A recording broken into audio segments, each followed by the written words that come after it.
showing off, relevant information, and oddity. There's that entire field I've been doing quite a lot of research on in the past, that is viral game design.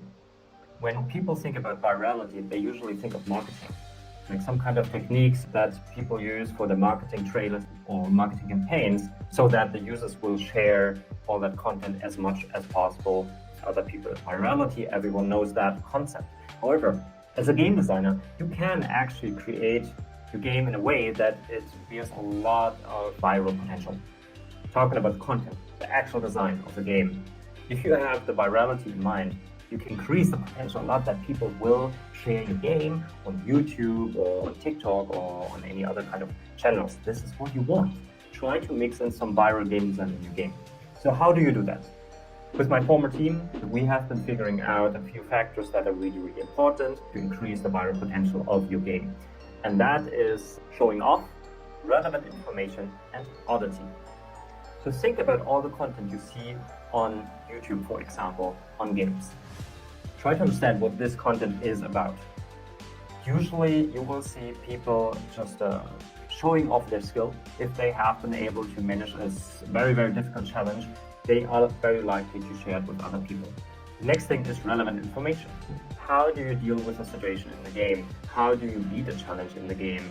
How do you gather a certain item in the game? How do you do this and that in the game, right? That is all relevant information. We love to share relevant information with the people we believe this information is relevant for. This is the kind of content you need in your game, some kind of information that is maybe a little bit hidden or anything like this, hidden items, secret passages or anything like that, which is really difficult to figure out how to solve the puzzle, how to get the item or anything like this. And it's also, by the way, one of the things Dark Souls is based on, or Demon Souls, or Elden Ring if you want so.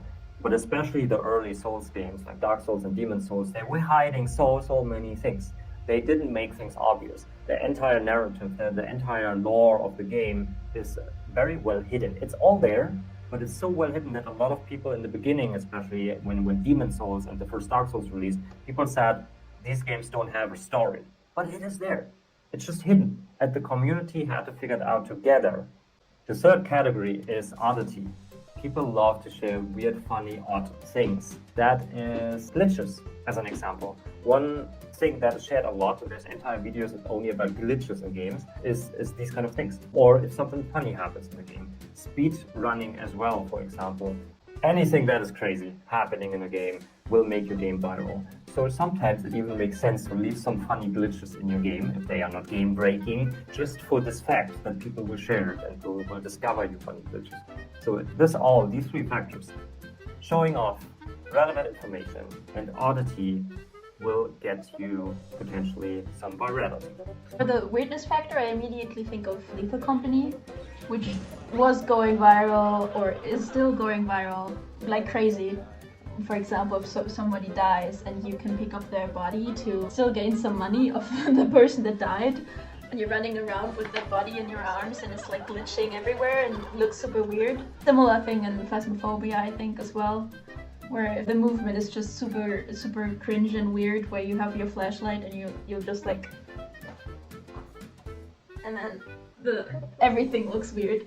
And I have crazy recordings of that of me and my friends. And now think about it. So that is the oddity factor now, the weirdness factor in Lethal Company and in Phasmophobia. But think about the relevant information, because these games also hide a lot of information. It's not clear what you need to do, how to deal with the different ghosts and so on, right? Oh yeah.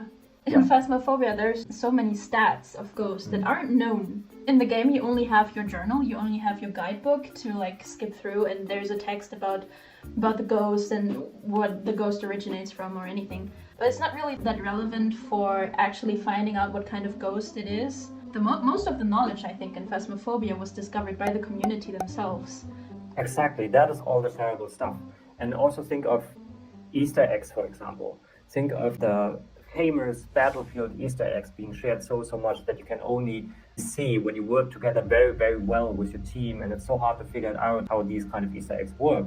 So you have to communicate with your team, you have to communicate with the community to understand how to solve these Easter egg puzzles. And then you also have to perform them, and it's really, really difficult actually. You need skill to see these Easter eggs.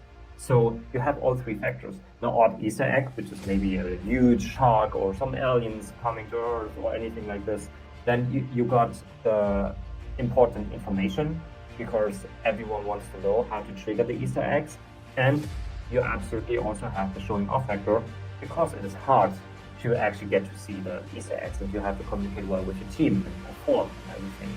So you have all these three factors, and these essays go super viral. Well, this is relevant information not only for game designers, but also for people, like for content creators who want to go viral. This is not only for games. As you're saying, streamers can also create content that has the oddity factor, that has the important information factor in it, or that has the showing off factor in it. And almost everything we share out there, every post you see on Twitter, every post you see on Facebook, if anyone is still using that stuff, or on TikTok, it is usually having one of these viral factors in there. So otherwise, people would not share. They need a reason to share. And these three categories are basically the reasons why people share stuff.